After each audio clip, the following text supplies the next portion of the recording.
Hey guys, welcome back. Today I wanted to come on to tell you guys that I want to thank you all for subscribing and making my life a miserable hell. I'm just kidding, guys.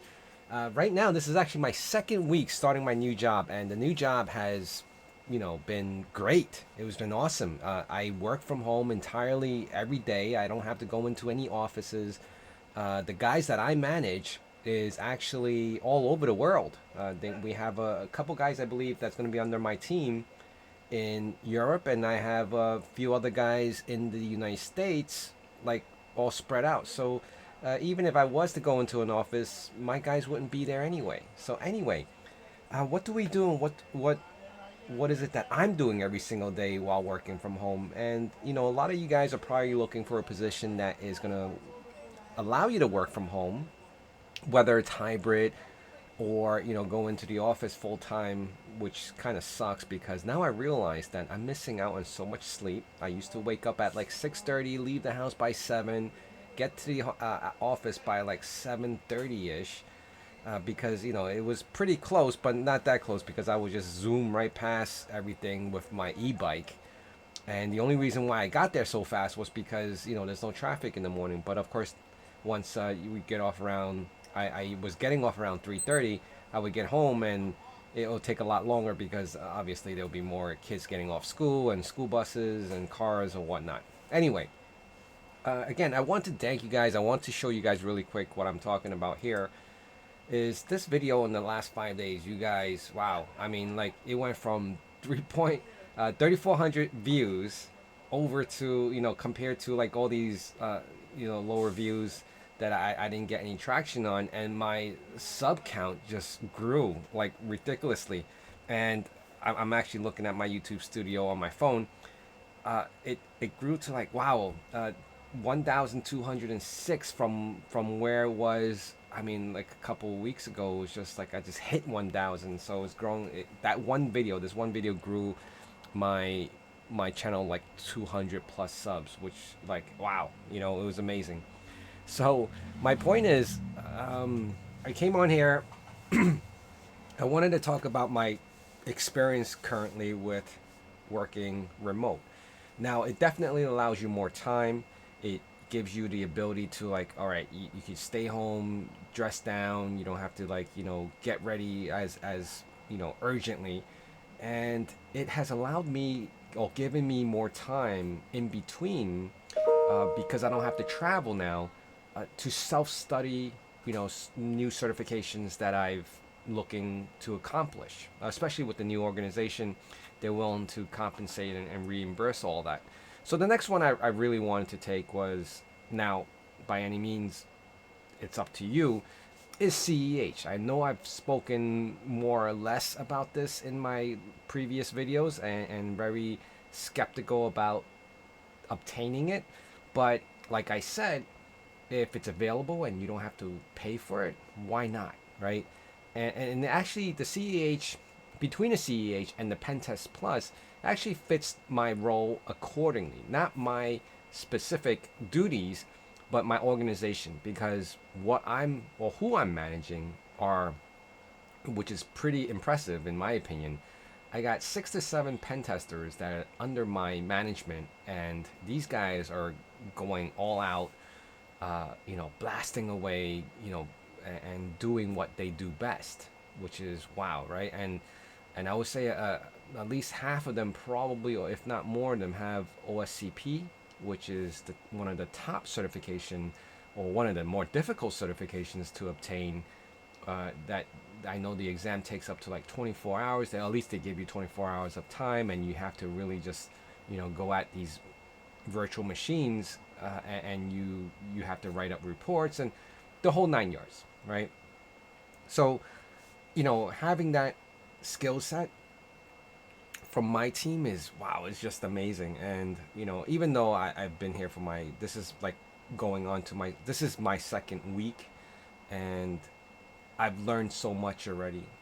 Just a whole different aspect from blue teaming to being a pen testing company. Is the dynamics is so wild. I'm not working with EDRs or IPSs, IDSs anymore. Like how I would have in my old organization, because we're blue team, right? We're trying to protect the organization. And now the difference is that, with pen testers and consulting, and we're trying to see what vulnerabilities and what they can remediate or what they can fix on the other side, the outside. We're the outside team now. Outside team. I never heard of that one, right? So it is wild, and I would say a lot of it has been really interesting. I would probably share with you a little more as we go on, as I make more videos about my day to day and what I do. But right now, I'm trying to get a grasp of that as well. So it's not like, I don't want to share anything right now. It's just that I don't even know myself. I'm putting together a lot of things. I'm just recently getting access to a lot of things, which is a lot, a lot, a lot, a lot.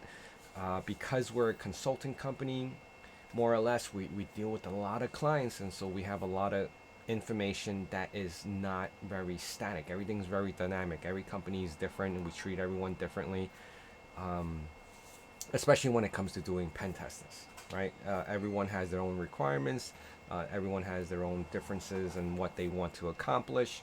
So again, that's where I am, and that's where I want to just kind of relay that message off to you guys, because I just want to be transparent as I can, but of course not too transparent, because if that was the case, you guys can find me, threaten me, kill me. No, I'm just kidding.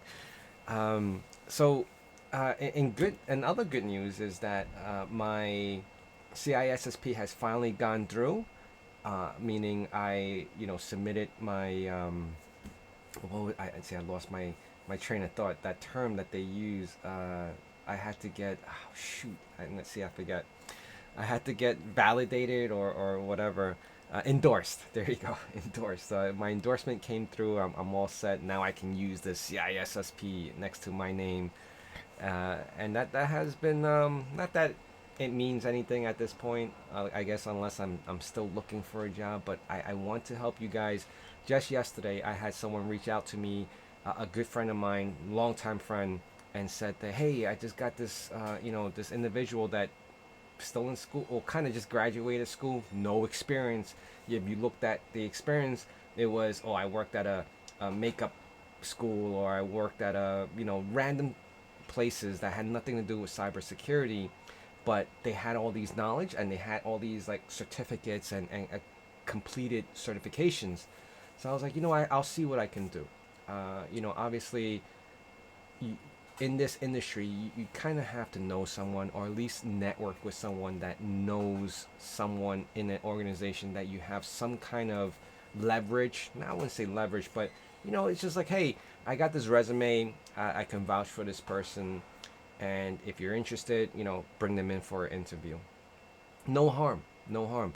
It kind of speeds up that process, because now you don't have to go through this whole AI level of filtering out your resume and trying to write resumes with white text saying that hire me nonsense, keywords and this and that. It's just, I literally looked at her, her resume, and I was like, oh wow, this is, she's young and no experience working wise, but a lot of experience in school. So how do they get to the next level of getting hired to do something? Well, there has to be a position available in order to offer that to them, meaning it has to be very junior, entry level. We're not requiring years of experience, but you're willing to learn. So when you sit through that interview, and this is where I'm ending it, when you sit through that interview, you just have to be very, very enthusiastic. That's it. And know your terminology and know what you're speaking about. Done. If I see that in a person, I guarantee you that person would be hired. All right. I want to thank you. Please remember to hit that like, comment, subscribe, and I'll see you guys again really soon.